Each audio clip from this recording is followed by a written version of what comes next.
میں ایک مکالمہ آ رہا ہے دو اشخاص کا۔ ایک شخص وہ ہے کہ جس کو اللہ نے دنیاوی نعمتیں جو بھی اس دور کی تھیں بھرپور دی ہیں، مادی وسائل بھرپور دے رکھے ہیں، اور وہ اس قدر اس کا معاملہ ٹھیک چل رہا ہے کہ ہوتے ہوتے اس کی نگاہ اب اللہ کی طرف سے ہٹ کر ان مادی اسباب و وسائل ہی پر جم گئی ہے، اس کا توکل اور اعتماد اسی پر قائم ہو گیا ہے۔ ایک دوسرا شخص دنیاوی اعتبار سے مرفع الحال نہیں ہے، اس کے پاس دولت نہیں ہے، دنیاوی چیزیں نہیں ہیں، لیکن وہ اللہ تعالیٰ کی معرفت اسے حاصل ہے۔ وہ اس دولت مند آدمی کو بھی نصیحت کرتا ہے کہ تم اللہ کو بھول گئے ہو، تمہیں چاہیے کہ ہم تمام چیزوں کے اوپر جو بھی اللہ نے تمہیں دی ہے اس کا شکر ادا کرو، اس کا حق ادا کرو۔ لیکن اس نے اپنے گھمنڈ میں آ کر اسے بہت تلخ جواب دیا کہ میرے پاس یہ سب کچھ ہے تو گویا کہ میں اللہ تعالیٰ کا لاڈلا ہوں، چہیتا ہوں، تم جوتیاں پٹخار رہے ہو، تمہارے پاس کچھ نہیں ہے، تمہاری کوئی حیثیت نہیں ہے، تمہاری حیثیت ہی نہیں کہ مجھے تم واعظ بھی کہو۔ لیکن یہ کہ اس پر پھر جو ان کے درمیان معاملہ ہوا تو انہوں نے کہا، اس شخص نے، کہ ہو سکتا ہے کہ اللہ تعالیٰ تمہارے سارے دولت کو اور مال و اسباب کو ضائع کر دے، لیکن یہ کہ اس نے کہا کیسے ہو سکتا ہے، میں نے سارا بندوبست ٹھیک ٹھیک کیا ہوا ہے۔ بہرحال نتیجہ یہ نکلا کہ اللہ تعالیٰ نے اس کی اس پوری دولت کو ایک طریقے سے ضائع کر دیا، اور پھر وہ اپنے ہتھیلیاں ملتا رہ گیا، کف افسوس ملتا رہ گیا، اور اس نے کہا ہائے کاش کہ میں نے اپنے رب کے ساتھ شرک نہ کیا ہوتا۔ حالانکہ اس پورے رکوع میں کہیں کسی دیوی کا، دیوتا کا، کسی اور الہہ کا کوئی ذکر نہیں ہے۔ تو اس رکوع میں سمجھنے کی بات یہ ہے کہ ایک شرک ہے مادہ پرستی کا شرک، مادی اسباب و وسائل پر اتنا تکیہ ہو جائے، اتنا توکل ہو جائے، اتنا اعتماد ہو جائے کہ پھر اللہ تعالیٰ کو انسان بھول جائے، مسبب الاسباب پر سے نگاہ ہٹ جائے، اور وہ سمجھے کہ سارا اعتماد اور توکل میرا ان مادی اسباب و وسائل پر ہے۔ تو یہاں گویا کہ اس نے ان مادی وسائل و اسباب ہی کو اپنا معبود بنا لیا ہے۔ تو یہ شرک ہے جو اس دور کا سب سے بڑا شرک ہے۔ اس دور میں بت پرستی کا شرک بہت کم رہ گیا ہے، اب ستارہ پرستی کا شرک کہاں رہ گیا ہے؟ کون لوگ ہیں جو ستاروں کو پوجتے ہیں؟ اب تو انسان سمجھتا ہے ستاروں تک تو ہم پہنچ ہی جائیں گے، ہمارا علم تو پہنچ ہی چکا ہے، چاند تک ہم اتر آئے ہیں، اب چاند کو کون پوجے گا؟ یہ جو اب ساری جو ہے اب جو پوجا پاٹ ہو رہی ہے وہ تو مادہ پرستی کی ہے، وہ دولت کی ہے، وہ در حقیقت یا وہ نظریاتی طور پر وطن پرستی ہے، اس کا ایک شرک ہے۔ تو یہ اس دور کے شرک کو سمجھنا بہت ضروری ہے، اور یہ رکوع اس اعتبار سے کہ اس میں کسی دیوی دیوتا کا ذکر نہیں ہے۔ تو شرک کون سا کیا اس نے؟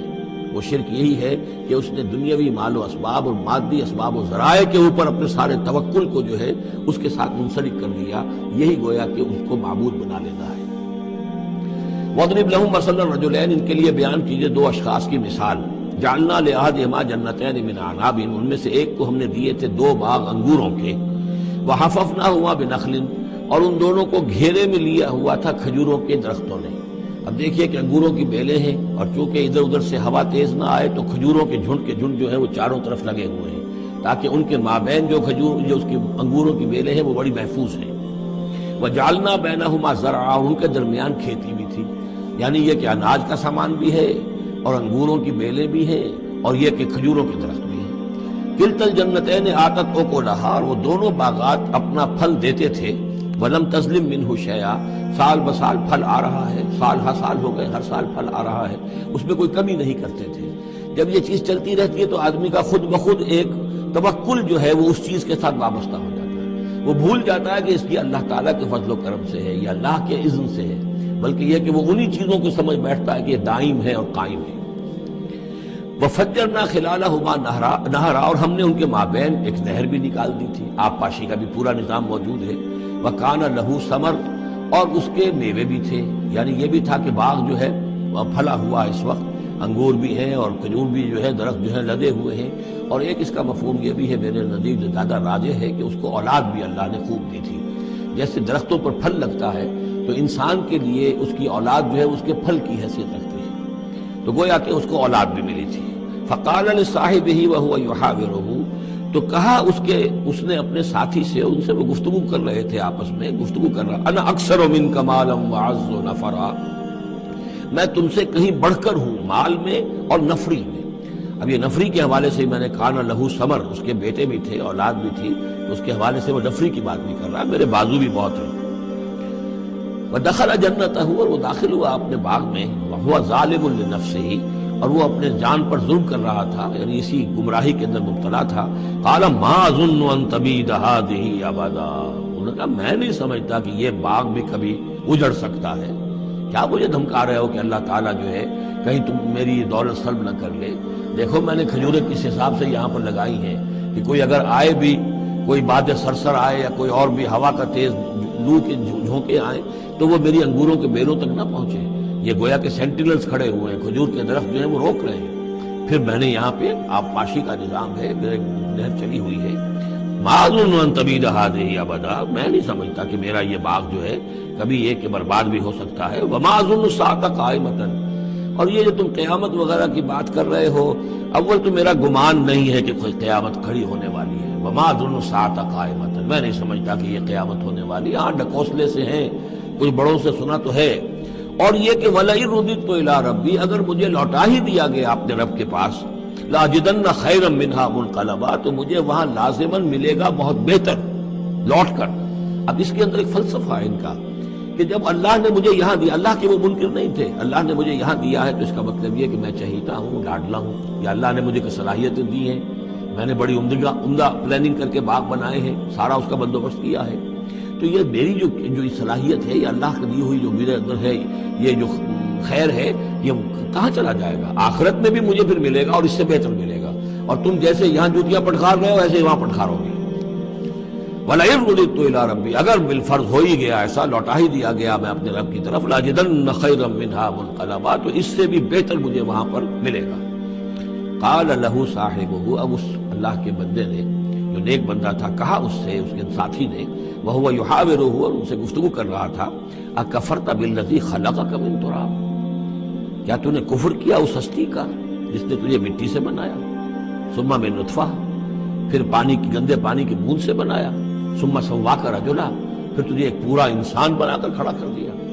اب یہاں تجھے کفر کون سا کیا؟ یعنی یہ کہ وہ رب مان رہا ہے اللہ کو، اور رب کے ساتھ اس نے کسی اور کا ذکر نہیں کیا ہے۔ مطلب یہ کہ آخرت کا انکار در حقیقت اللہ کا انکار ہے۔ اگر تم آخرت کے بارے میں جو کہہ رہے ہو کہ نہیں میں نہیں سمجھتا کہ یہ کوئی ہونے والی بات ہے، تو چاہے تم اللہ کو اب اقرار کر رہے ہو، لیکن حقیقت میں اگر آخرت کو نہیں مانتے تو گویا کہ اللہ کا انکار ہے۔ لَٰكِنَّ هُوَ اللَّهُ رَبِّي، لیکن جہاں تک میرا معاملہ ہے،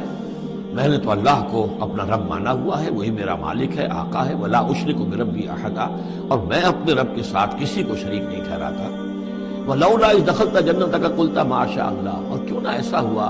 کہ اللہ کے بندے جب تو اپنے باغ میں داخل ہوا، تو نے باغ دیکھا، پھلا ہوا ہے، ہرا بھرا ہے، ہر طرف منظر جو ہے بڑا دل خوشگل منظر ہے، تو کہتا ما شاء اللہ۔ یہ پھر وہی مجلسی کلمہ آ گیا جس میں توحید کوٹ کوٹ کر بھری ہوئی ہے، ما شاء اللہ، یہ جو اللہ نے چاہا، جو اللہ نے چاہا، یہ سب اس کے فضل و کرم سے ہے۔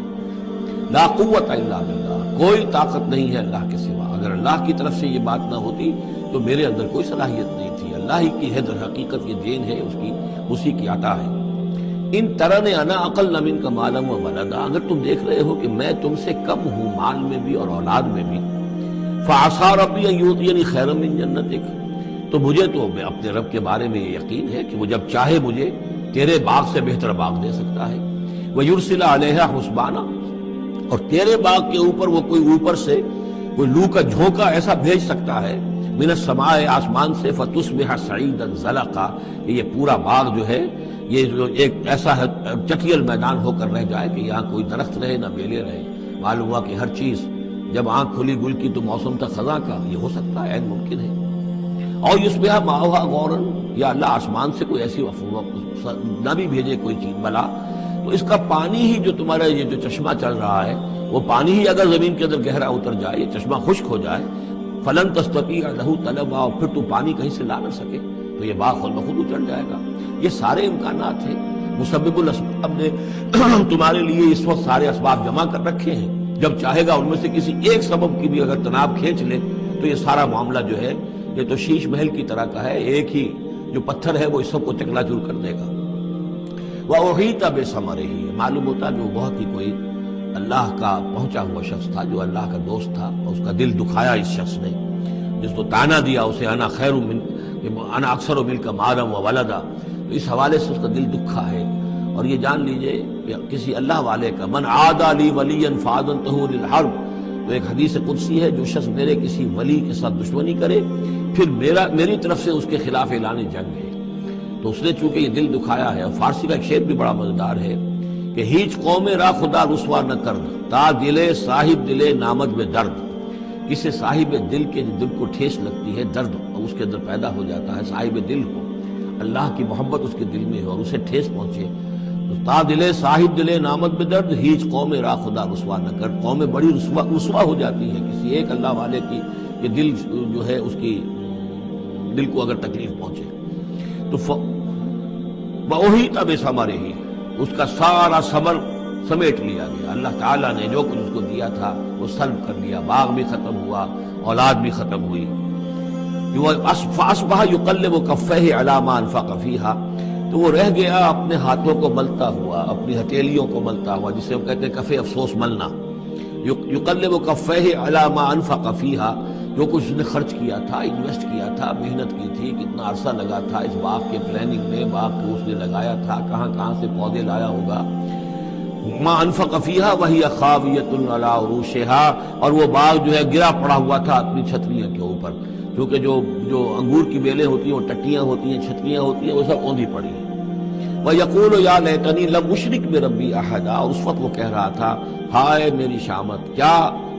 کاش کہ میں نے اپنے رب کے ساتھ شرک نہ کیا ہوتا۔ اب یہ کون سا شرک ہے؟ اس پوری اس گفتگو کے اندر کہیں کسی دیوی کا، دیوتا کا، کسی کا ذکر نہیں ہے، کسی کی شفاعت کا ذکر نہیں ہے۔ یہ ہے ہمارا آج کا نقشہ مادہ پرستی کا، آج کی ہماری ذہنیت جو ہے پوری کی پوری اس رکوع کے اندر موجود ہے۔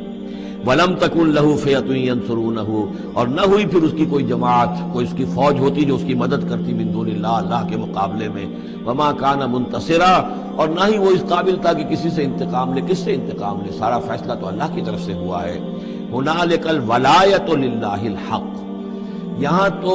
حکومت اور اختیار کل کا کل اللہ ہی کے لیے ہے،